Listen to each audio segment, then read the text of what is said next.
தெரிவித்துள்ளார். கடந்த மாதம் நகை மாயமான புகாரில் சிவகங்கை மாவட்டம் திருப்புவனம் மடப்புரம் கோயில் காவலாளி அஜித்குமார் காவல்துறையினர் கொடூரமாக தாக்கியதில் உயிரிழந்தார். இதையடுத்து அஜித்குமாரின் மரணத்திற்கு நீதி கேட்டு அவரின் குடும்பத்தினருடன் சேர்ந்து அதிமுகவினர் போராட்டம் நடத்திய பின்னரே காவல்துறையினர் மீது வழக்கு பதிவு செய்யப்பட்டது. இந்நிலையில் மடப்புரத்தில் உள்ள அஜித்குமாரின் குடும்பத்தினரை நேரில் சந்தித்து அதிமுக பொதுச் செயலாளர் எடப்பாடி கே பழனிசாமி ஆறுதல் கூறினார்.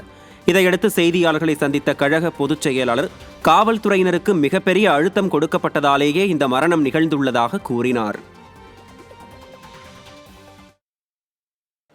அஜித்குமாருடைய உடற்குறு ஆய்வில் பார்க்கும்போது 44 இடங்களில் அவர்கள் கடுமையாக தாக்கப்பட்டிருப்பதாக அந்த மருத்துவ அறிக்கை வெளியிடப்பட்டிருக்கின்றது. அதனால்தான் அவர் இறந்தார் என்றும் வெளியாகியிருக்கின்றது அந்த அறிவிக்கையின்படி. ஆகவே முழு பொறுப்பு இந்த அரசாங்கம் தான் ஏற்க வேண்டும். இன்றைக்கு இந்த அரசாங்கம் சரியான முறையிலே இந்த வழக்கை விசாரிக்கப்பட்டிருந்தால் விலை மதிக்க முடியாத ஒரு உயிரை இழந்திருக்க மாட்டோம் என்பதுதான் என்னுடைய கருத்து. வழக்கு பதிவு செய்யாமலேயே ஒருவரை அழைத்து சென்று மிருகத்தனமாக தாக்கி அந்த வழக்கை மறைக்க இந்த அரசு ஏராளமான வேலைகளை பார்த்திருக்கிறார்கள். சிசிடிவி காட்சிகள் வெளியான பிறகுதான் இந்த உண்மை வழக்கு பதிவு செய்யப்படுகிறது. அதன் பிறகு சஸ்பெண்ட் செய்யப்படுகிறது. நேற்றைய தினம் நெல்லையிலே ஒரு 75 வயது மதிக்கத்தக்க ஒரு மூதாட்டியை மிதித்தே கொண்டிருக்கிறார்கள். இது எப்படி ஐயாப்பாக்கள்?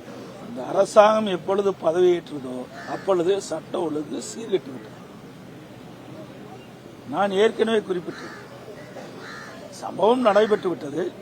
இது அரசாங்கத்துக்கும் தெரியும், காவல்துறை உயர் அதிகாரிக்கும் தெரியும்.